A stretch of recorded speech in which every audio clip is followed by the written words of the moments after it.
Fala, seus losers, winners, amantes da melhor página, mais informativa e mais zoeira do Brasil, do mundo e muito mais. Esse aqui é o nosso primeiro podcast dos Fute Losers. Uma boa noite a todos. Isso aqui está sendo gravado no grandíssimo dia 15 de maio, já meia-noite e 10. Estou aqui com meus amigos Léo Rocha, Bruno e João. E, bom, vai ter aqui para vocês provavelmente na descrição o Instagram do Fute Losers junto com o Twitter e de cada participante. Então, nada mais, nada menos, quero começar dando boa noite. Boa noite, meu amigo João. Boa noite, rapaziada. Começamos aqui, hein? Quem diria, rapaz? Vamos começar com tudo aqui e nessa resenha futebolística, tenho certeza que o pessoal vai gostar. Boa noite, meu amigo Bruno. Ansioso também? Opa, demais. Boa noite, rapaziada. No começo de uma nova era aí no Fute Losers. Boa noite, meu amigo Léo Rocha. Ansioso? Boa noite, meu xará. E que entrada de respeito, hein? Profissional, já dá pra mostrar a qualidade desse podcast, como é que vai ser. E vamos agora ao que interessa, ao que o público, se é que já teremos algum público, está esperando. Bom, isso aqui, como eu disse, está sendo gravado pouquinho após a classificação do São Paulo e a do Palmeiras no Paulista. Então, acho que podemos começar falando disso. Vocês chegaram a ver algum dos dois jogos, acompanharam ainda por cima? Cheguei um pouco tarde em casa, então não consegui ver os jogos, mas fui acompanhando os melhores momentos, o tempo real. Mas então eu tô por dentro aí. Acompanhei os dois jogos só pelo tempo real também, não cheguei a assistir não. Então, eu assisti o do Palmeiras e fui acompanhando pelo rádio do São Paulo. Interessante. Eu fiz o contrário, eu fui acompanhando o do Palmeiras por aplicativo, o do São Paulo eu consegui assistir inteiro. E, bom, Palmeiras venceu, conseguiu a classificação para a semifinal. Quem diria? Palmeiras que estava quase eliminado, todo mundo achando que o Corinthians iria dar uma facilitada para o Novo Horizontino, ganhou o jogo.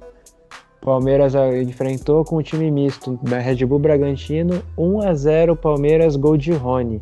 Para você, João, Palmeiras é o favorito ao título paulista? Sendo bem sincero, é um dos favoritos, mas não o único. Mas para você é o principal candidato? Não o principal. Pra mim, ele tá junto com o São Paulo. Pra você, Brunão, de acordo? Eu não vejo o Palmeiras com tanta prioridade assim, no Campeonato Paulista. Eu acho que eles não vão dar tanto foco, então não é um sério candidato mesmo ao título. Mas se viesse com força máxima, com certeza.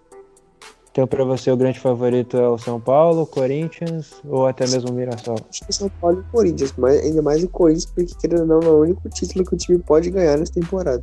Opinião polêmica, já começamos ácidos. E você, Léo, você tá mais pra opinião do João ou pra do Bruno? Tô por uma opinião dos dois aí. Eu acho que o Palmeiras não é o favoritaço desse Campeonato Paulista. Pra mim, o São Paulo Futebol Clube ainda é o favorito. Acho que mostrou isso, jogou bem contra a Ferroviária, que era um bom time do interior e conseguiu eliminar. Tomou 2 gols, mas fez 4, então o saldo tá ótimo.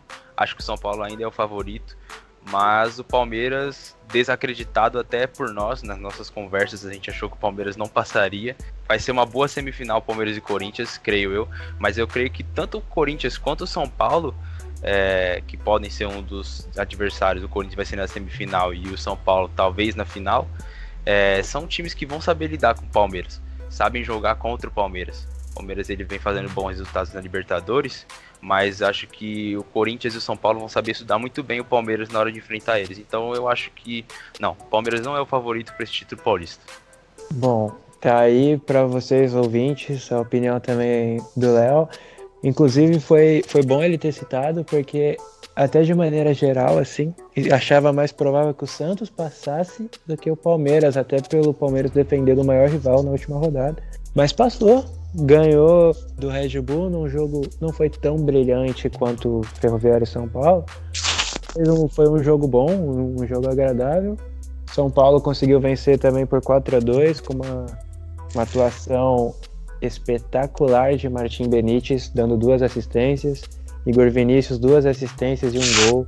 Outro gol foi de Elisiero, outro de Gabriel Sara. E, bom, se a Federação Paulista e o governo não decidirem mudar as datas, tudo tende a crer que Palmeiras e Corinthians no domingo às 4, São Paulo e Mirassol, pela informação que eu tenho, às 8h30 também no domingo. Para finalizar essa pauta, já para começar a pôr fogo no parquinho. Palpites, João. Corinthians e Palmeiras, quanto vai ser o jogo? Vai ser aquele jogo, cara, bem truncado, fechado. Os dois times se defendendo, ainda mais o Corinthians, que eu não sei o que acontece com aquele time, só sabe jogar se defendendo, arranja um gol do nada. Um 2-2 e o Palmeiras passa nos pênaltis.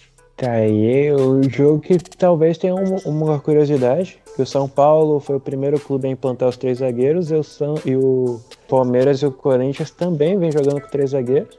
Bom, o Corinthians talvez mude a formação, devido ao último jogo, mas vem apresentando resultados positivos. Então tá aí para o João. E quem será o adversário? Qual será a final? Quanto será o jogo São Paulo e Mirassol? Não gosto de definir nada, né? Porque times pequenos podem surpreender, sim, né? Mas eu vou pelo lógico. São Paulo ganha fácil, uns 3-1. Pega o Palmeiras na final. Eu tô indo pela lógica, pelos times que aparentemente são mais fortes e têm apresentado o melhor futebol.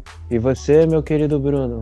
Corinthians e Palmeiras, São Paulo e Mirassol. Quais placares você acha que serão os resultados finais? E, mano, o jogo do Corinthians depende de qual Corinthians for entrar. Se for entrar o Corinthians que, tipo, vem jogando pra cima, com o Luan, o Piton e tudo mais, tende a dar Corinthians, mas, tipo, aquele jogo não que nem o João falou, o jogo truncado, um jogo mais fechado, 1-0, 2-1, sobre São Paulo e Ferroviário, São Paulo e Mirassol, né? Mirassol, exato, no Morumbi. 2-0 São Paulo.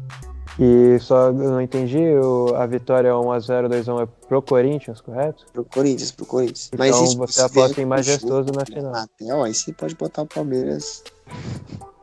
Então a sua esperança assim, maior, na teoria, se tudo ocorrer bem, Majestoso na final, correto?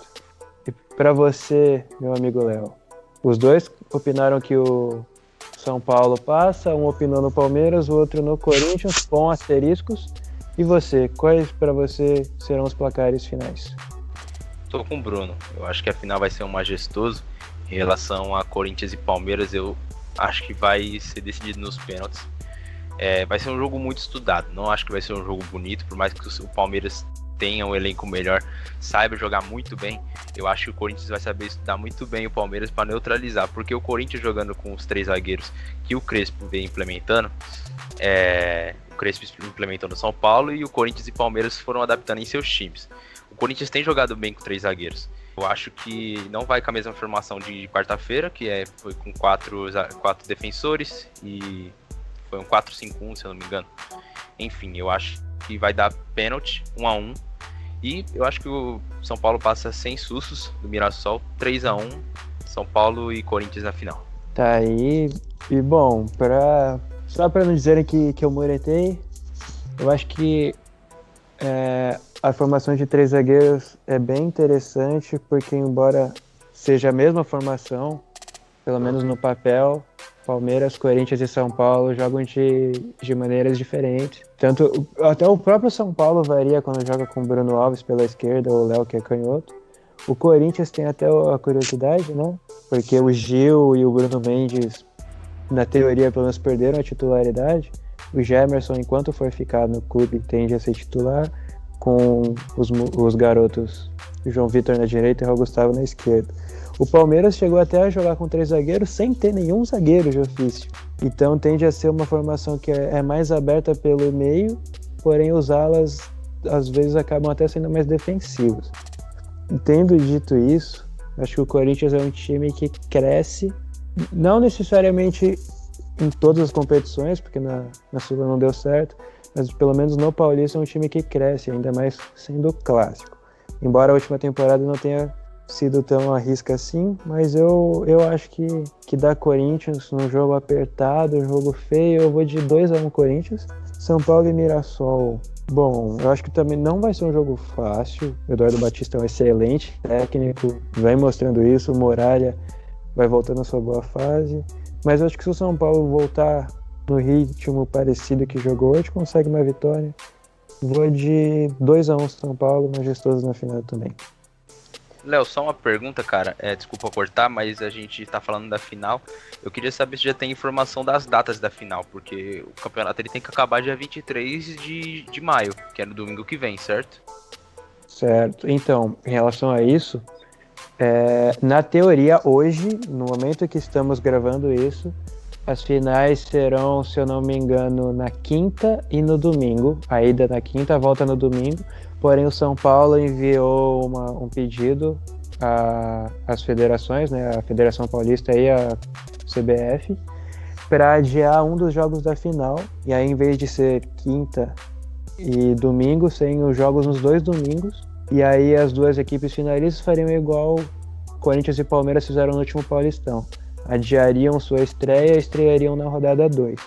Só que ainda não há uma resposta. Parece que a CBF não está tão inclinada a aceitar. E Eu aí, acho infelizmente, que a CBF não vai aceitar isso. Eu sinto que a CBF esse ano vai ser bem rigorosa a questão dos estaduais. Ano passado aconteceu isso e bagunçou muito o calendário. O Palmeiras ele não teve o primeiro jogo do Campeonato Brasileiro, a primeira rodada, e foi fazer isso só lá pro final do campeonato. O calendário tá apertado, os times que estão disputando competições sul-americanas estão sofrendo porque tá tendo que conciliar estadual, viagem internacional, tá muito complicado. E eu queria, se fosse quinta-feira, o Corinthians ia ter que remanejar o jogo da Sul-Americana contra o Huancayo do Peru, que era quinta-feira. E eu não sei se a Conmebol faria isso também, por isso que eu te perguntei. Que eu acho que vai ser complicado. Bom, ainda bem que você citou, tem um detalhe exatamente curioso. Se a final for um majestoso, não tem data. Porque o São Paulo joga na terça, o Corinthians joga na quinta. Não dá para jogar quarta, porque seria um dia antes do Corinthians, um dia depois do São Paulo. Não dá para jogar sexta, porque seria um dia depois do Corinthians. Aí poderia jogar sábado, mas aí depois teria que fazer outra final na segunda, sendo que o São Paulo já jogaria terça, aí também não daria. Então, caso seja um majestoso na final, vai dar muito trabalho, falando assim de maneira simples, muito trabalho para a federação conseguir marcar os 2 jogos. Talvez a CBF não esteja tão maleável assim, mas acho que fica, ao ver, vai ficar para os 2 domingos. Acho que é o mais claro assim a se pensar. Exatamente, não tem muito o que fazer. O Palmeiras e o São Paulo na Libertadores, eles estão jogando acho que quase sempre nos mesmos dias. Terça e quarta, ou terça e terça, quarta e quarta. O Corinthians jogando de quinta complica muito. Então acho que para a Federação Paulista seria melhor um choque-rei nessa final. Aí, bom, ainda mantendo no Paulista, mas mudando o foco para o único dos 3 grandes que não apenas não se classificou para a semi, como nem para o mata-mata, e ainda quase foi rebaixado. Eu gostaria de colocar aqui na mesa que situação do Santos, meus amigos. Não apenas eliminado na primeira fase, até aí não foi algo inédito, o Corinthians de Mano Menezes já havia caído, só que o Corinthians foi não se classificar na última rodada graças a uma combinação de resultados. O Santos já foi para a última rodada não apenas sem chance alguma de classificação, como com chance de cair, fazer história, ser a equipe a conseguir ser rebaixada no estadual, o que foi curioso, porque no clássico contra o Corinthians, a derrota para o Corinthians, fizeram até uma provocação, um mosaico, falando que há 109 anos, se eu não estou enganado, na primeira divisão, conseguiram, venceram o São Bento para evitar o que, pelo menos na minha opinião, seria o maior vexame de um time grande na história. Pelo menos na minha opinião, não sei a de vocês. Porém, foco total agora na Libertadores, conseguiram vencer o Boca e Fernando Diniz sendo expulso na estreia, mas aí acho que a culpa não foi tanto do Diniz, e sim do juizão que fez uma lambança. Meu amigo João, gostaria que você comentasse essa situação do Santos, fale um pouco o que você achou da eliminação do Paulista, quase queda, e já emenda com o Diniz e Libertadores, por gentileza.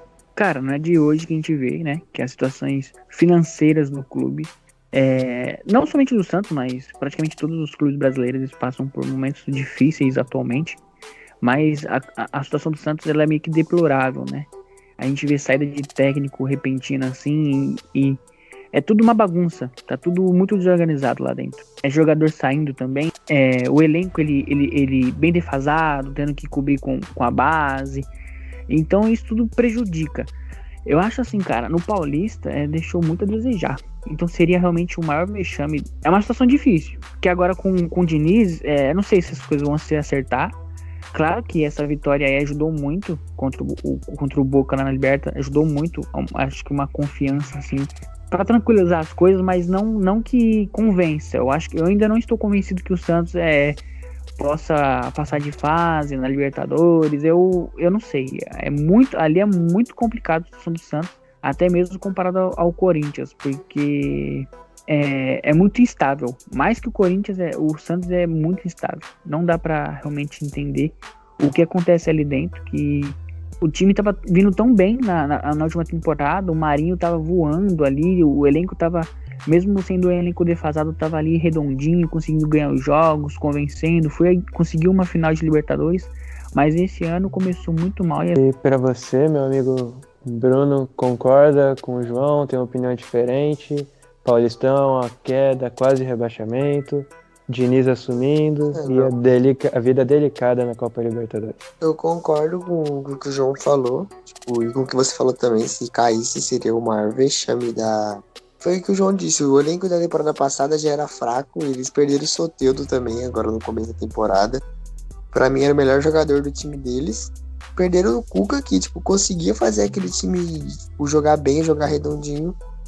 Eles ficaram com o treinador, querendo ou não deu conta do trabalho, ele acabou dando uma leve pipocada e saiu fora. E, agora o Diniz parece estar tentando acertar a casinha, mas tem que ver também, porque, mano, começou o trabalho dele agora há pouco, a gente não sabe o que vai ser, como que vai ir. Mas eu acho que é um time que briga para não cair no Brasileiro. Vamos ver como que vai ser na Libertadores. Pode ser que a camisa pese e consiga ir um pouco longe, mas eu acho difícil. E você, Léo? Você também vai nessa mesma direção ou você vai já numa direção oposta? O que você acha da situação do Santos? Vou com certeza nessa direção. Concordo muito com você que seria o maior vexame. E ainda é vexame não se classificar no Campeonato Paulista. Até porque a gente olha pro regulamento do Paulista, eu acho bom esse regulamento de você não enfrentar os times que estão no seu grupo. Você só pega o que se classificar junto com você na fase de mata-mata. E aí você olha pro grupo do Santos, o Mirassol e o Guarani que se classificaram, eles não se classificaram com altas pontuações.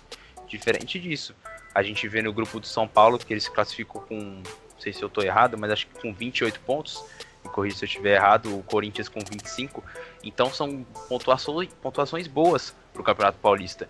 O Mirassol e o Guarani fizeram 18 e 14 e o Santos não conseguiu ficar acima disso. Então foi um desempenho fraquíssimo no Campeonato Paulista, que quase resultou em rebaixamento.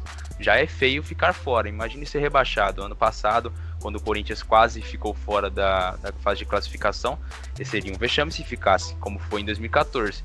E para Libertadores, ganhou do Boca em casa na Vila Belmiro, na Bombonera tinha perdido, mas assim, o grupo do Santos está muito embolado, é um grupo equilibrado. O Boca Juniors eu acho que consegue se classificar, o Barcelona está em vantagem, tá na liderança, mas ainda pega o Boca e também o Santos, que são os times que estão com ele na briga. Eu acho que vai dar Boca e Santos nessa Libertadores, nesse grupo, no grupo C, mas o Santos vai ter que ligar o alerta pro brasileiro, cara, porque assim, o Santos é um dos maiores times do Brasil, tal, há de discutir se é o maior ou não, vai de critérios que você pode estabelecer, mas assim, é um time tão grande que é ruim você ver o Santos enfrentar o Bahia na primeira rodada do Brasileirão e você colocar o Bahia como favorito do jogo, para você ver a situação do Santos, não desmerecendo o Bahia, dando descrédito pro clube, que é um clube enorme, mas é meio óbvio você olhar para uma tabela assim de um campeonato e pensar, pô, o Santos é o favorito. Não, nessa situação,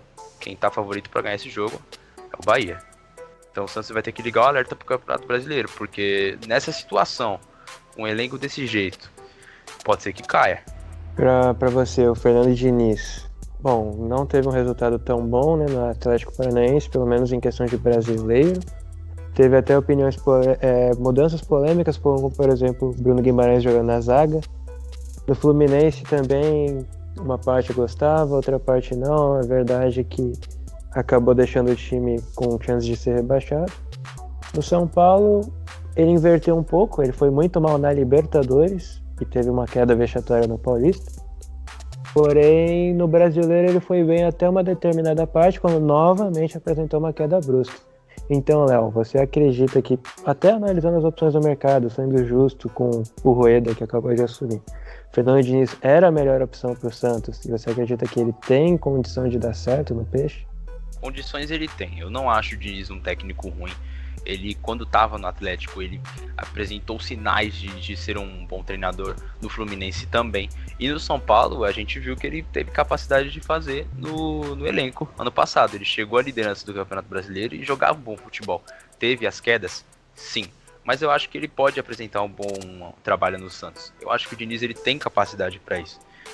O brasileiro ele critica muito 3 derrotas seguidas e tem que você pontuar mesmo, mas você tem que olhar um pouco mais calmo pro trabalho. Mas eu acho que o Diniz ele também tem que saber ponderar algumas atitudes, algumas que ele teve no São Paulo ano passado não foram legais. A teimosia de não sacar jogadores que não estavam rendendo o que deveriam também afeta um pouco como ele trata os atletas, às vezes tem que ser bom. São coisas que a gente vai ver com o tempo, mas eu acho que ele tem sim a capacidade de fazer um bom trabalho no Santos. Acho o Diniz um bom técnico. Bom, você até levantou um bom ponto aí, que a teimosia. Ninguém questiona a qualidade que o Diniz deu ao time do São Paulo em determinado momento, porém a teimosia de... Bom, efeito de comparação com o atual técnico Crespo, você vê que o Crespo usa 2 times, até devido à maratona de jogos. O Diniz, ele basicamente repetia os 11 e tinham 3 jogadores que entravam, que era o Vitor Bueno, o Tietê e, bom, o terceiro até alternava algumas vezes, o Hernanes às vezes jogava 5, 10 minutos, às vezes entrava o Igor Vinícius na do Juan Fran, porque o Juan Fran não aguentava jogar o tempo todo, Daniel Alves raramente era substituído, Gabriel Sara parou de render, também não saía do time, e até a saidinha de bola, que bom, o Santos tem o Kaique, que é uma joia ainda a ser lapidada, tem o Lan Pérez, canhoto, habilidoso para um zagueiro. E, bom, Brunão, João, algum de vocês dois tem alguma coisa a comentar sobre o Diniz? O Diniz, ele não era a melhor opção para o Santos, né? Se a gente for comparar, para mim, no mercado, o melhor que a gente tem aqui no futebol brasileiro é o Renato Gaúcho. Financeiramente não era viável. E aí eles encontraram o Diniz. O Diniz até pode dar certo, entendeu? Porque ele começa bem e não consegue ajustar o time. Foi isso em praticamente todos os clubes que ele passou. Começa bem e cai bruscamente, alguma coisa acontece. Tem qualidade o Diniz, mas tem que desenvolver um trabalho contínuo até o final para poder conquistar um título. Bom, uma coisa que talvez ele não conte contra ele é que supostamente os jogadores não apoiavam tanto o trabalho de Roland, até teve uma polêmica do Marinho sendo xingando, o Lisca disse que Marinho, Felipe Jonathan e outros jogadores até pediram a contratação dele por Santos, supostamente o Lisca teria recusado. Mas, Brunão, tem alguma coisa a acrescentar? Sobre o Diniz, eu acho que ele é um treinador, razoável, mas ele ele sabe fazer um trabalho bom, sabe? No São Paulo, teve uma época que o São Paulo jogou muito bem, naquela época que jogou contra o Flamengo, os dois jogos da Copa do Brasil, acho que foi a oitava de final, não foi? Foi as quartas. As quartas, não. Naquela época ali o São Paulo tava bem, o São Paulo tava liderando o brasileiro, tava bem nas competições, mas foi que nem eu ia falar, ele não manteve um trabalho bom e era sempre a mesma coisa, sempre a mesma tática, sempre a mesma estratégia, e chegou uma hora que todo mundo sabia, como se defender disso, e o São Paulo só começou a perder pontos preciosos, e foi que acabou não sendo campeão de nada na temporada. Bom, acredito que nós 4 até temos uma opinião bem parecida sobre esse assunto. Só o tempo dirá, talvez Diniz seja mais um daqueles da zica do São Paulo, saia do São Paulo e ganhe um título. Talvez ele não dê certo, e aí até tem gente que não gosta tanto assim do trabalho de Diniz, que diz que ele sempre caiu para cima, foi mal no Atlético Paranaense, Thiago Nunes assumiu, ganhou tudo, ele foi pro Flu, do Flu ele caiu pro São Paulo, e agora do São Paulo ele vai pro Santos, então no mínimo ele vai mantendo chances de trabalho em equipes de primeiro escalão, pelo menos de renome, não necessariamente. Acredito que o último a única equipe dessas que ele treinou que realmente talvez fosse favorito a algum título foi o São Paulo, que ele não ganhou, mas também não dá para criticar ele por não ter ganho, porque outros técnicos também não ganharam. Mas, bom, sobre a Libertadores também, falando assim do Diniz, os clubes brasileiros jogaram. O São Paulo foi com time reserva, supostamente reserva.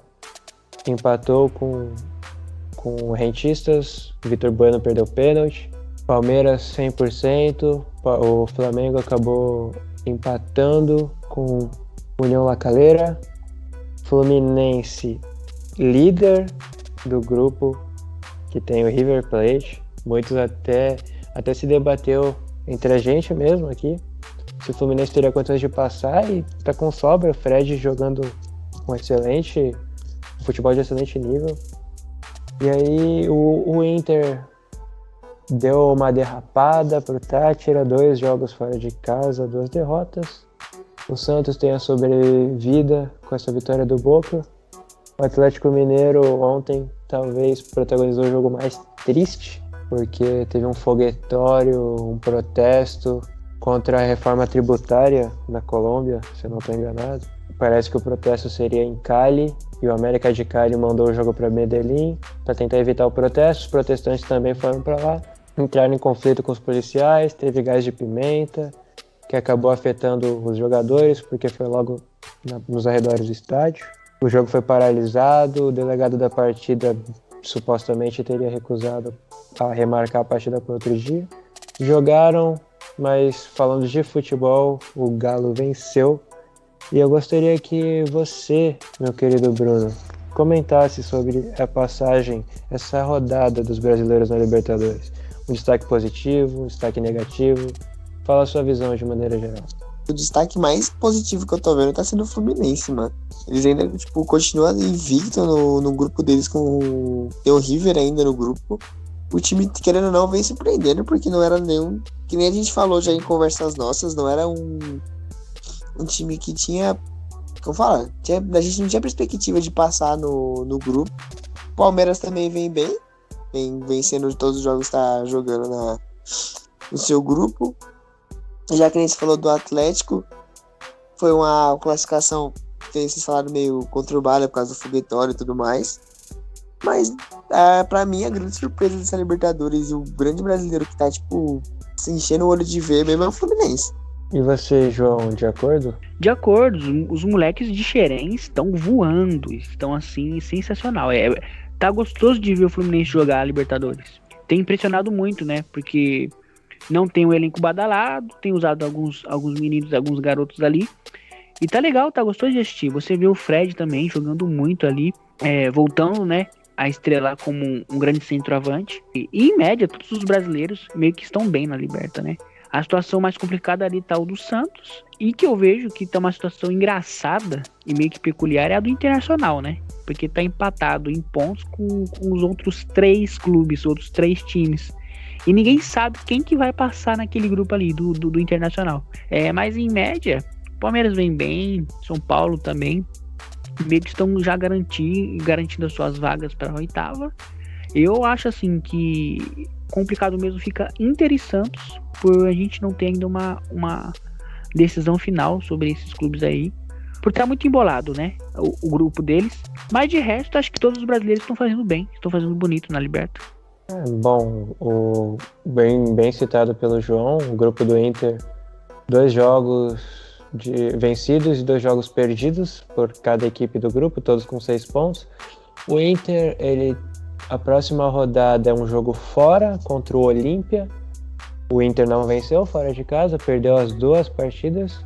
Porém, se vencer, enfrenta o Always Red, que supostamente é a equipe mais fraca, estreante em Libertadores, em casa. E aí, não vou dizer obrigação de golear, nenhuma equipe tem obrigação de nada, mas com o time que tem, dá para crer que o Inter seja o favoritaço. Porém, se perder pro Olímpia, já se complica. O Palmeiras está matematicamente classificado. O Atlético também, com essa última vitória. O Flamengo, um empate garante. Mesma coisa do São Paulo, já que o São Paulo vai ter o jogo com o Racing. Se vencer, talvez consiga até garantir a liderança de uma certa forma, ficar ali pelo saldo de gols. Fluminense encaminhado, Santos em situação delicada. É isso, meu amigo Leonardo Rocha. Alguma coisa a acrescentar? O Bruno falou que o destaque para ele é o Fluminense. Eu acho que o Fluminense é a surpresa.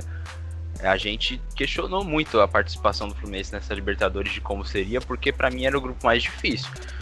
River Plate, multicampeão da América, Santa Fé e Júnior Barranquilla para mim seriam adversários dificílimos, e o Fluminense está indo muito bem no grupo. Assim como o River Plate não perdeu também, mas venceu uma a mais e está com créditos na liderança do grupo. Então eu falei do Santos na nossa outra pauta, que podia ser um destaque negativo na temporada brasileira. Eu acho que o Fluminense pode ser um positivo, a gente tem que ficar de olho no Fluminense para esse ano. E o destaque mesmo da Libertadores não tem como, 100%, a melhor campanha novamente é o Palmeiras. E eu queria destacar, o Palmeiras o São Paulo é tricampeão, o Santos é tricampeão, o Grêmio é tricampeão, mas o Palmeiras a gente tem que destacar a força que eles têm na Libertadores. O Palmeiras é o time com mais vitórias, com mais gols, tá sempre se fazendo presente. Acho que já faz uns 4 anos que o Palmeiras ele tem a melhor campanha na fase de grupos. Claro que em alguns anos isso não quer dizer nada, mas isso mostra a força que o Palmeiras tem na Libertadores e a identificação que o clube tem com essa competição. Internacional tá muito engraçado esse grupo, cara. Realmente eu não me lembro de todos os times estarem com essa mesma pontuação, alguma competição, alguma edição. Eu acho que dá Inter e Olímpia ainda, por mais que o Olímpia tenha sido massacrado pelo Internacional no Beira-Rio, 6-1, uma Libertadores é algo de assustar. E o Santos a gente já comentou. O São Paulo, eu achei certo o São Paulo ter poupado os titulares para o jogo contra o Rentistas, até porque já estava uma situação tecnicamente tranquila no grupo. Agora o São Paulo vai enfrentar o Racing no Morumbi, eu acho que consegue vencer. E assim, questão de critérios, o São Paulo está há 15, 16 anos sem ganhar o Campeonato Paulista. E eu acho que o Crespo ele já tem noção disso. O pessoal deve falar para ele qual que é a importância que o Paulista tem para o time do São Paulo. Então eu acho certo, que foi certo o Crespo ter poupado os titulares para o jogo contra o Rentistas. Sobre o Atlético Mineiro, cara, eu acho ridículo você manter os jogos nessas condições. O gol do Vargas, que foi um ótimo gol a se destacar, você percebe que o zagueiro ele não tem força para tirar a bola, e quando a bola entra no gol ele já desaba assim, olha para baixo, porque o cara tá desgastado de um jeito. Cara, são condições assim que o profissional não tem condições de atuar, não tem condições de ter jogo nessas condições, não tem condições nessa condição. Enfim, mas já classificado, pelo menos o Atlético Mineiro, e o Flamengo também numa situação tranquila, fazendo uma boa campanha, mas assim, a defesa do Flamengo ela tá meio embaçada, já tomaram 7 gols nessa Libertadores. O que salva o Flamengo é o ataque, que dispensa comentários, mas a defesa do Flamengo tá um pouco triste, todo jogo tomando 2 gols ali, e alguma hora vai ser perigoso isso pro Flamengo. Dá até pra destacar um lance que me chamou muita atenção no jogo do Atlético, eu vi a maior parte. Ainda no primeiro tempo tem um lance que o Keno toca a bola pro Hulk. O Keno já desiste da jogada com os olhos claramente afetados pelo gás. O zagueiro que tinha que estar marcando o Hulk também não tem força para chegar na marcação.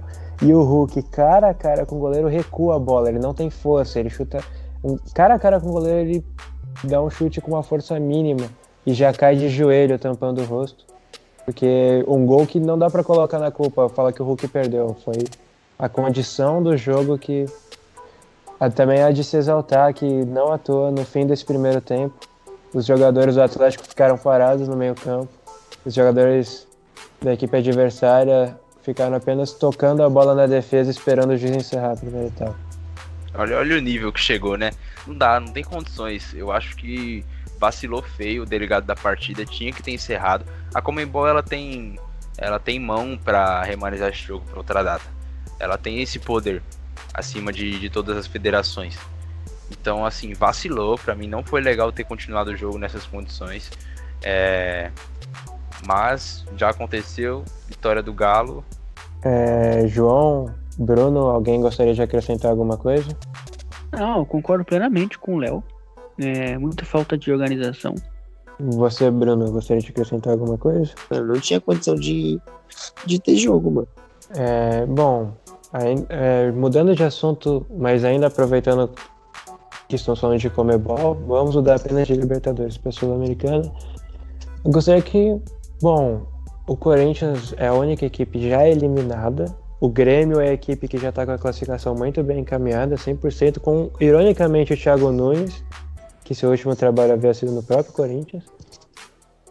Red Bull Bragantino, Atlético Goianiense, que aliás é o adversário do Corinthians na Copa do Brasil, que curiosamente também é o ex-clube do Wagner Mancini, que ele deixou para assumir o Corinthians. Estão ainda brigando pela liderança, assim como o Ceará, assim como o Bahia. Não sei, Atlético Paranaense também ainda tem chances. Basicamente o Grêmio está encaminhado, Corinthians eliminado e todos os outros brasileiros ainda brigam. E eu gostaria de pedir a opinião de vocês, começando agora pelo Léo. Comente rapidamente mesmo, brevemente, sobre as atuações das equipes brasileiras na Sula. E já emendando, é vexame o Corinthians ter protagonizado não só a pior derrota do time em competições da Conmebol, mas ter sido eliminado na Sul-Americana é o suficiente para o Mancini cair? Ou tem que esperar o Paulista, porque se ele ganhar, ele merece mais uma vida? Falando dos outros times da Sul-Americana que você citou, queria dar destaque pro Bahia, pro Atlético Goianiense, que estão fazendo boas campanhas, disputando ou na liderança dos seus grupos, assim como o Ceará, coisas que eu não esperava que acontecesse. Em relação ao Corinthians, eu não acho que é vexame ser eliminado na primeira fase da Copa Sul-Americana, mas eu acho que é vexame você perder desse jeito. O Mancini, na sua escalação, ele já meio que deu que o jogo ele não se importaria tanto, ele levou o time em reserva, precisando jogar a vida. Então, ser eliminado dessa maneira, sim, é vexame. Em situações normais, nesse regulamento da Sul-Americana de se classificar só o primeiro do grupo, não é vexame, até porque quem tá disputando com o Corinthians esse grupo aí também tem o Peñarol. O Peñarol, 5 vezes campeão da Libertadores, era muito candidato para passar também. Então não é vexame ser eliminado, mas ser derrotado desse jeito, sem sangue para disputar a partida, sim, aí é vexame. E com 2 rodadas de antecedência. Exatamente, o Corinthians é o único brasileiro eliminado e podia se falar que seria um dos favoritos a passar pela sua grandeza, mas o Corinthians mais uma vez em competição sul-americana deixou a desejar. O Peñarol jogou como se tem que jogar, seriamente, até antes da partida começar fizeram um lindo espetáculo de fogos, um foguetório bonito para demonstrar que o Peñarol sim, ele estava jogando sério a partida, ele queria a vitória e assim fez, jogou futebol e o Corinthians assistiu. E você, João, concorda com a opinião do Léo? De que não foi vexame, porém, na circunstância que foi, dava para ter sido muito melhor? Ah, com certeza, entendeu? Todos os resultados do Corinthians na Sul-Americana foram pífios, né? Foram pequenos comparado à grandeza do clube. É um time que não jogou para ganhar, parece, entende? Em todas as partidas.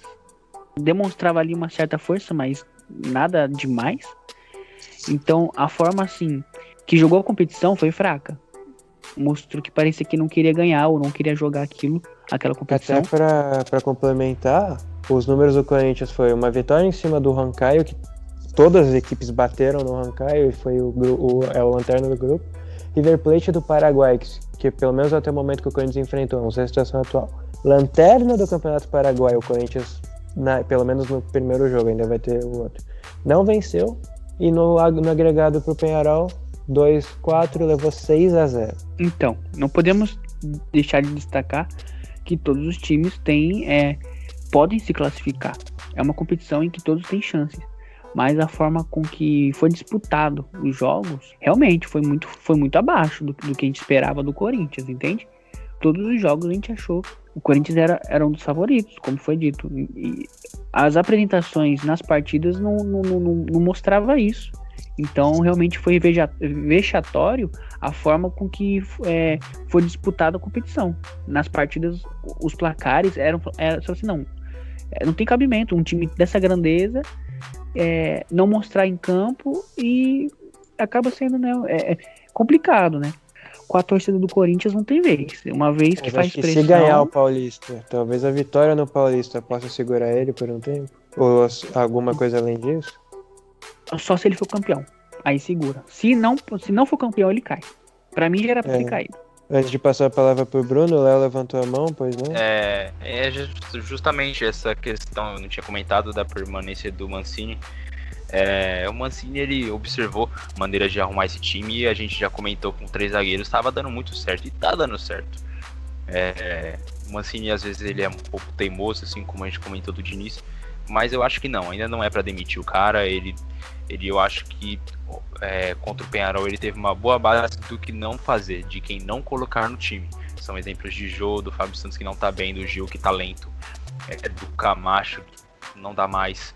Então não acho que é o caso de já mandar embora o Mancini, mas tudo depende de domingo também. A gente sabe de um poder que o Derby tem. Ele demitiu o Thiago Nunes ano passado. Se perder vexatoriamente, como perdeu para o Peñarol, não tem jeito, o Mancini não segura a barra. Mas eu ainda acho que não é o caso. João, só rapidinho antes, até de passar a palavra para o Bruno, você gostaria de destacar alguma participação dos brasileiros na Sula, alguma equipe em específico? Só complementando o que o Léo falou, cara, acho que a única coisa que segura o Mancini é de o Corinthians também não estar bem financeiramente e não ter quem contratar, entende? Mas destacando as participações das outras equipes brasileiras, todos vêm muito bem. E eu torço muito pelo Bahia, cara. Eu tenho gostado de ver o campeão da Copa do Nordeste. E eu tenho acompanhado muito o Bahia e creio que o Grêmio também vai fazer uma ótima campanha aí na Sul-Americana. Parabéns ao Bahia, guys. Ganhou com méritos. Bruno, agora sim, pode aproveitar já. Comente sobre Mancini, sobre os brasileiros na Sula e se você acha que foi ou não vexame o Corinthians na situação da Sul-Americana. Mano, eu acho que não foi vexame pelo formato da competição, de, tipo, passar só o primeiro do grupo, que nem o Léo tinha falado, querendo ou não, tipo, não é zoado a gente cair na primeira fase, é muito, tipo, é feio para qualquer time da grandeza, tipo, do Corinthians, mas acontece, mano, a gente tem outro time grande também, querendo ou não, que é o Peñarol. Sobre o Mancini, eu acho que, tipo, não era nem pra ter sido contratado um treinador, tipo, que ele tem, porque ele nunca teve mentalidade de ganhar algo, ele sempre teve mentalidade de tampar buraco, de segurar time pra não cair, o famoso bombeiro. Isso, de ser um treinador que não vinha pra tipo, ganhar alguma coisa, pra ter um planejamento, ele vinha só pra tapar buraco, pra chegar alguém pra, tipo, ter esse planejamento. E sobre o treinador contratar no lugar, tipo, eu vi notícias que o Carille tinha dito que ele tinha vontade de voltar e que abriria conversações com o Corinthians, tipo, tranquilamente. É uma boa ideia. Querendo ou não, é um treinador que já conhece a casa. Tipo, ele os últimos títulos do time foram na mão dele, os paulistas, o brasileiro. Tipo, é o melhor a fazer agora, porque a gente não tem time pra jogar pra frente, pra jogar brigando coisa. E sobre os outros times da Sul-Americana, o Bahia, mano, tá vindo muito forte. O Grêmio, que eu acho que é um dos grandes favoritos da Sul-Americana. E é isso. E eu acho que o Mancini, se perder o derby, não fica no cargo, não. Muito bem apontado, um ótimo complemento. Mas só uma pergunta pro Bruno. Assim, só levantando um questionamento. Você não acha que talvez até a situação do Corinthians se deva não estagnada, porque o time venceu muitas coisas recentemente, mas não te incomoda um pouco essa transição repetitiva de Mano, Tite, aí vem o Carille, sai o Carille, vem outro técnico, volta o Carille, aí agora pegaram o Thiago Nunes, não deu certo, aí vem o Mancini, não dá certo, já volta com o Carille de novo, aí já cogitaram antes do Mancini o Mano voltar, não tá na hora de buscar novos técnicos, novos horizontes? Eu acho que precisa ter um elenco bom pra mudar algo, tipo, a gente não tem um elenco bom pra querer inventar coisa nova, sabe, tipo, o time querendo não, há tempos que nosso DNA é defensivo, a gente aprendeu a jogar com um time mais defensivo, um time jogando mais atrás, tanto o Tite quanto o Mano, mas aquele time de 2015 foi uma exceção, que o time de 2015 jogava pra cima, jogava pra frente. Tanto 2017, foi campeão brasileiro, finalizava uma vez ou duas por jogo, fazia um gol e fechava a casa lá e vamos pra cima, e seja o que Deus quiser. O Carille seria uma boa, porque como eu falei, o momento não é bom. Tipo, a gente precisa de alguém que conheça a casa pra poder, pelo menos, dar uma ajudada. Eu não acho que o Carille seja o nome. Me incomoda essa repetitividade no comando técnico do Corinthians. Traz o Mano então, volta Carille. Não acho que o Carille seria uma boa opção. O Carille saiu do Corinthians justamente porque o sistema defensivo estava muito batido. Todo mundo já sabia como neutralizar o Corinthians na partida e conseguir, especialmente jogada aérea. Perfeitamente, Léo, porque a jogada aérea do Corinthians piorou muito, começou a piorar com o Carille. Então não acho que o Carille seja a opção. Se você me perguntar quem seria, não consigo pensar em um nome forte para comandar o Corinthians agora. Mas não acho que o Carille seja a opção. Mas seria alguém da filosofia defensiva? Eu não acho mais mudaria? Que o Corinthians está servindo na filosofia defensiva que era com o Tite, que era com o Mano, até com 2017 com o Carille, que precisava só de 2 chutes a gols para fazer 2 gols. Não acho mais que dá certo. Os times já aprenderam a jogar contra o Corinthians nesse sistema. Até porque a gente vai ver isso em números. Acho que a página do Brasileirão esses dias puxou alguns dados do Cássio, que é o goleiro titular do Corinthians há bastante temporada, só não em 2016. Desde 2018 para cá, a média de gol que o Cássio sofre é mais que um gol por partida. Principalmente em 2020, que acho que ele fez 35 jogos no Brasileirão e tomou 45 gols. Então, o sistema defensivo tá ficando fragilizado. Claro, ano passado não foi o Carille, mas começou a piorar já com o Carille. Então, por mais que ele seja retranqueiro, digamos, que ele apoie no sistema defensivo, não vai dar certo. Não acho que vai ser a solução. Acho que a torcida do Corinthians vai se enfesar de novo com o Carille se ele vir. Não acho que seja a solução, cara. Teve até um repórter, eu não lembro exatamente quem disse, não posso confirmar 100% a veracidade, chegou até a dizer que o Corinthians era um clube muito grande regionalmente. Para disputar o Campeonato Paulista ele era imenso, mas ainda faltava casca para jogar competição internacional. Claro que ganhou com muito mérito, Libertadores 2012 invicto, mas até o que o Léo citou, que o Palmeiras é o clube brasileiro com mais vitórias, eu tinha visto um levantamento que o Palmeiras tem de vitórias na Libertadores é quase o mesmo número de jogos que o Corinthians tem na Libertadores. Fica aí o levantamento para vocês. Concordo muito com você. O Palmeiras, a gente falou que é um time muito forte na competição internacional, e o Corinthians ele tem histórico de passar vergonha. Isso é muito verdade. Eu não acho que regionalmente só o Corinthians ele é grande, mas nacionalmente o Corinthians tem mostrado isso nos últimos anos. Nacionalmente ele é muito forte, mas quando chega na Libertadores, até quando é campeão brasileiro, vai representar o país, ele não faz bem, ele não faz o seu papel bem. Então, exatamente isso, Léo. O que o Palmeiras tem de grande na Libertadores, o Corinthians se apequena um pouco. Eu não acho que no atual momento o Carille não seria melhor que o Mancini como treinador? Querendo ou não, porque o Carille já é uma pessoa que conhece a casa, ele pode... Não creio que a gente vai ganhar algo com o Carille, mas parar de passar vergonha, que nem de tomar umas goleadas dessa aleatória, que fazia tempo que a gente não tomava tanta goleada assim. Eu vi um levantamento hoje, que somando toda a era, a segunda passagem do Tite da era Carille, o Corinthians tomou 2 goleadas, só com o Mancini já levou 3, Bruno. Ainda acho que o Carille não seria melhor que o Mancini para hoje. Eu acho que com esse time, o Carille ia fazer as mesmas coisas que o Mancini tá fazendo. O Mancini, quando ele joga com 3 zagueiros, que é a reformulação que a gente fala que ele tá tentando fazer, o time ele faz mais gols e vai melhor na defesa. Ainda tem que melhorar a bola aérea, sim, ainda tem que melhorar a chegada do adversário pela lateral e cruzamento, seja baixo, seja alto, sim, isso tem que melhorar. Mas quando joga nas formações que ele tá apostando, com a base que pode tá entrando João Vitor e Raul Gustavo na zaga, o Corinthians tá melhorando. Então acho que do jeito que o Mancini tá tomando a goleada hoje, eu sinto que o Carille tomaria também. Então não acho que o Carille seria a solução.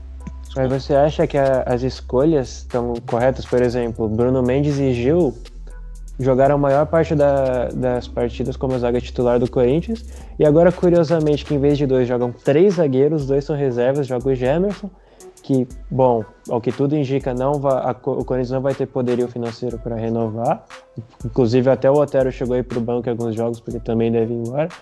Raul Gustavo e o João Vitor são da base, que a torcida até vinha cobrando que o Corinthians utilizasse a base, afinal, o maior campeão da Copinha.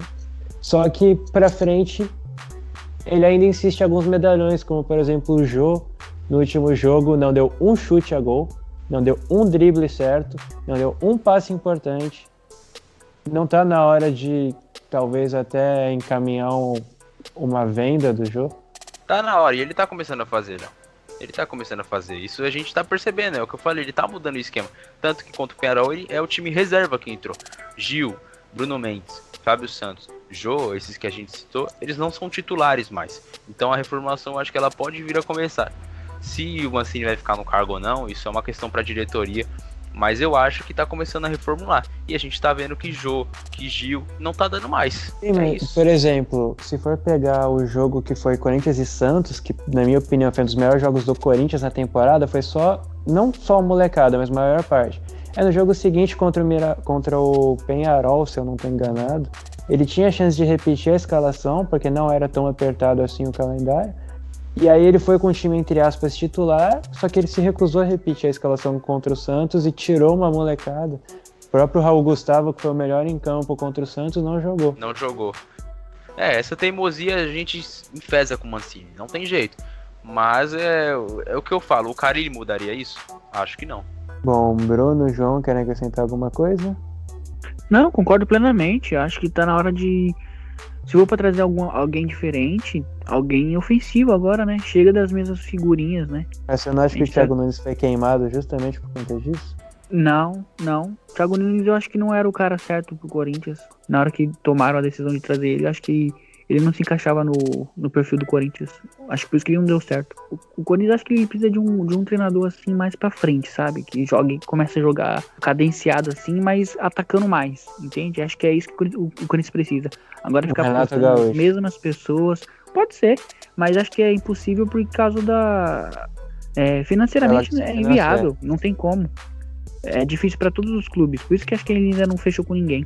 Bom, até falando do peso que tem uma competição da Conmebol, o São Paulo, até o ponto que o Léo levantou, então tá na hora do bate-pronto, vocês me respondam com sim ou não.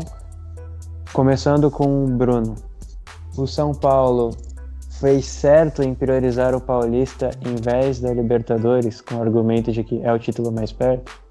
Você faria o mesmo? Colocaria o time, a força máxima, entre aspas, no Paulista e não na Libertadores? Mano, querendo ou não, foi a mesma parada que o Corinthians fez na Sul-Americana, mas é uma situação totalmente diferente, porque o Corinthians, desde o primeiro jogo lá que empatou, já tava abrindo mão de tudo já. Mas querendo ou não, foi o que você falou, é o título mais próximo. Faz tempo que a torcida não comemora um título do clube. E querendo ou não, se ele ganha um título agora, São Paulo sendo paulista por agora, vai ser um ótimo gás para ele continuar o trabalho dele à frente do Tricolor, que é um trabalho bom. Mas chegou a hora da pauta final.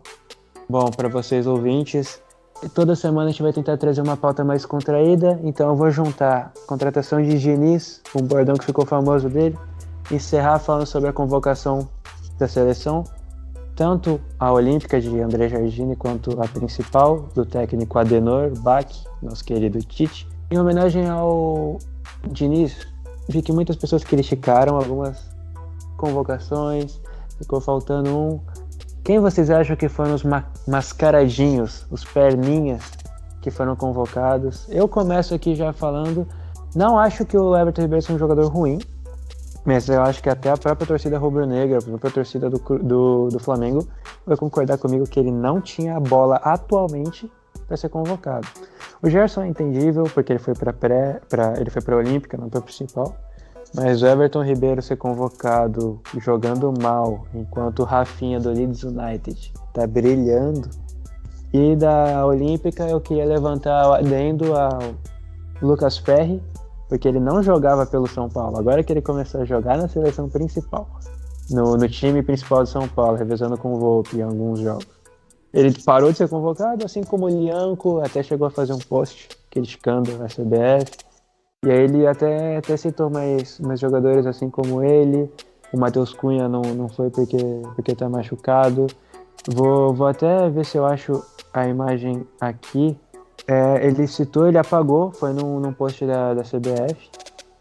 Não sei se foi recomendação do empresário. Ele citou David Neres, Pedrinho, Paulinho, ex-Vasco, Daniel Fusato, Maicon, que é cria do Corinthians, Gleison Bremer, zagueiro, que está jogando na Itália.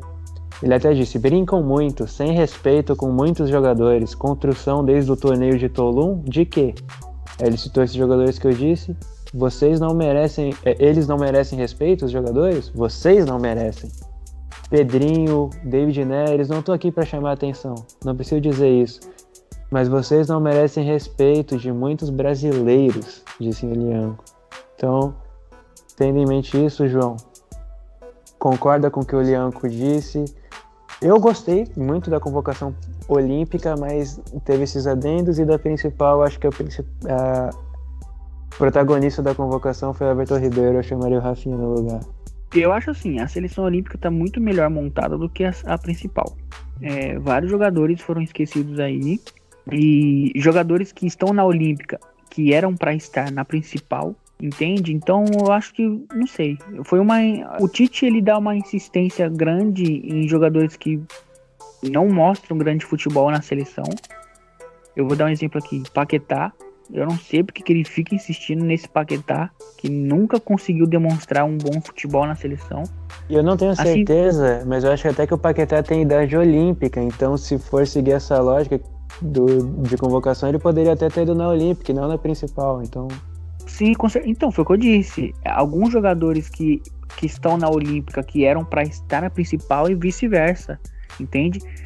Tanto que a gente vê aí, alguns jogadores que eram para estar na olímpica não foram convocados, que é o caso do Lianco, o Lucas Perry, o Pedrinho, entendeu? Esses caras, David Neres, como que você deixa David Neres voando na Holanda? Então, assim, é muito controvérsia as escolhas, e concordo plenamente com os jogadores revoltados, com toda essa revolta. Claro que a nossa seleção ideal, ela nunca vai ser montada, né? Mas que teve equívocos aí nas escolhas, teve. Eu admito que são muitas opções, de fato, entre os 23, por exemplo, Lisiero, que vem desempenhando um grande papel no São Paulo, Martinelli, uma grande surpresa do Arsenal, vão acabar provavelmente sendo reservas, porque são muitas peças. Mas o que chama atenção nesse argumento do Lianco é que realmente, se for pegar o torneio de Toulon, até o próprio Gabriel Veron, que foi um craque do Sub-17, poderia ser cogitado, talvez assim. E o torneio de Toulon, que o Brasil, se eu não me engano, o Brasil foi campeão e desmancharam as peças. E ainda mais o Lianco, que tem dupla cidadania, ele poderia jogar pela seleção sérvia, chegou a jogar, acho que um pré-olímpico, algo assim, pela Sérvia. E aí conversou com a CBF e decidiu jogar pelo Brasil, e aí tem essa frustração. Bom, Bruno, qual é a sua opinião em relação a isso? Quais são perninhas, mascaradinhos que não mereciam estar ali? Quem você colocaria pelo lugar? E você acha certo essa revolta toda do jovem zagueiro Lianco?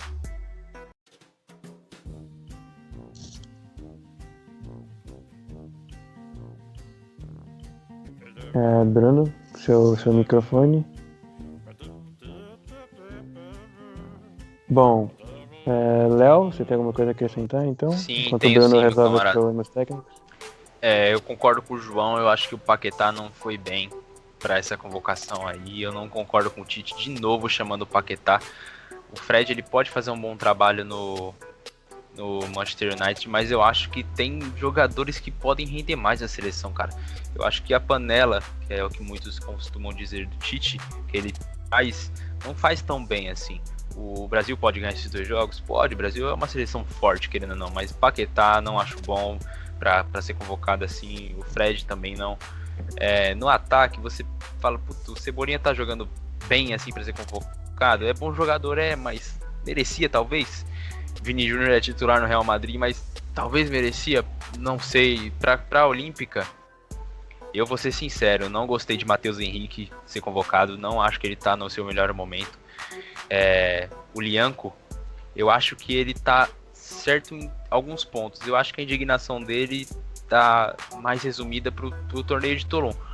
Porque muitos jogadores de lá não foram chamados. A base que estava sendo construída para esse Sub-23 de Jardine não tá aí. A gente vê o Claudinho, ele não era convocado pelo Jardine. Se eu não me engano, o Pedro também não. Eu não lembro do Evanilson ser convocado. Eu não estou questionando a qualidade desses jogadores. Mas o trabalho que o Jardine estava começando a construir não foi concretizado para a principal competição a ser disputada. Então a indignação que o Lianco demonstrou é super compreensível.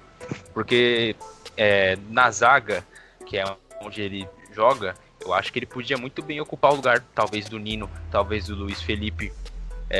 Eu acho que em qualquer um desses 4 que tá aqui na zaga, do Magalhães, do Luiz Felipe, do Ibanez e do Nino, ele podia estar em qualquer um desses lugares aí. Eu acho que a vaga do Lianco pra mim era certa e eu acho muito injusto ele não estar na convocação.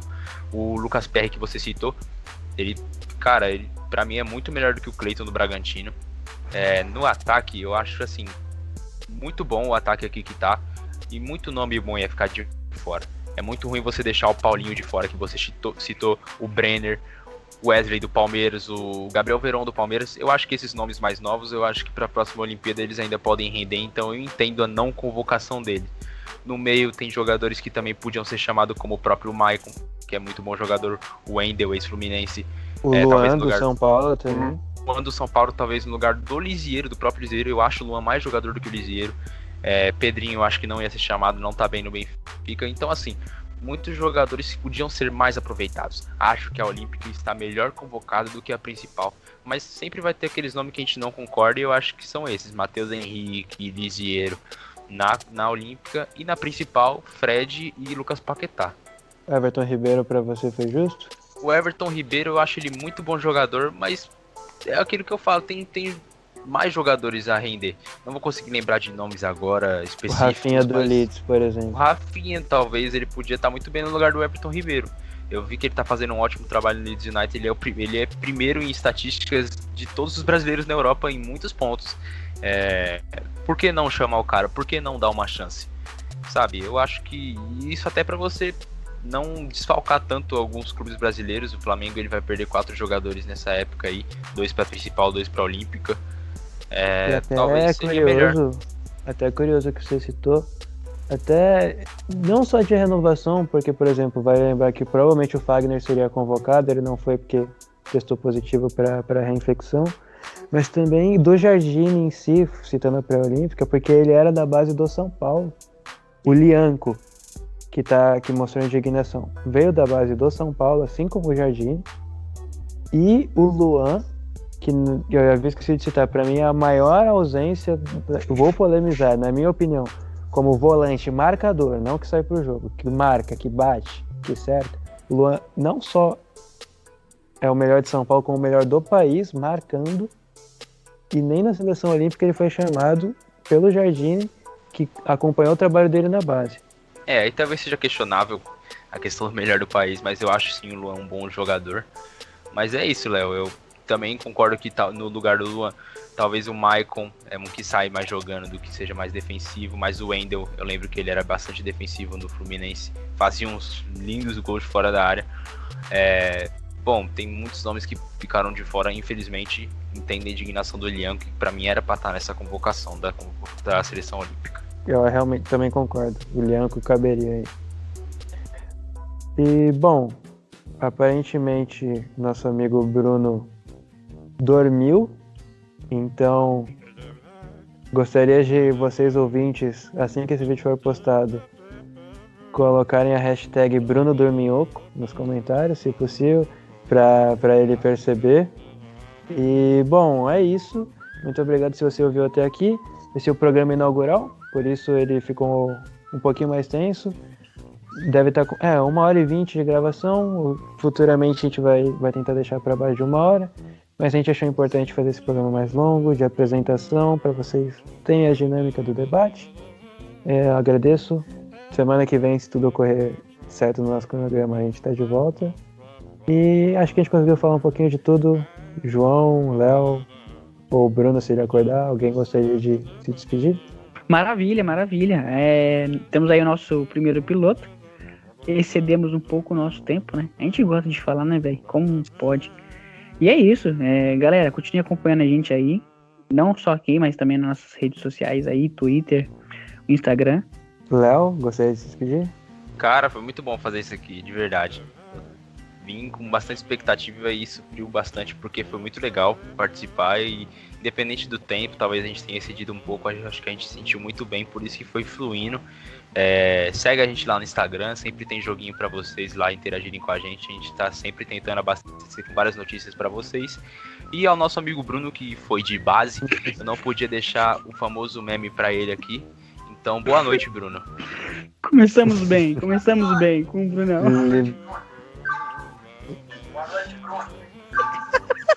Liberada a Neneca, Pero fui de caminha. A Mimir. Boa noite, Bruno. Boa noite, Bruno. Muito obrigado a você que acompanhou até aqui. Foot Losers. Valeu.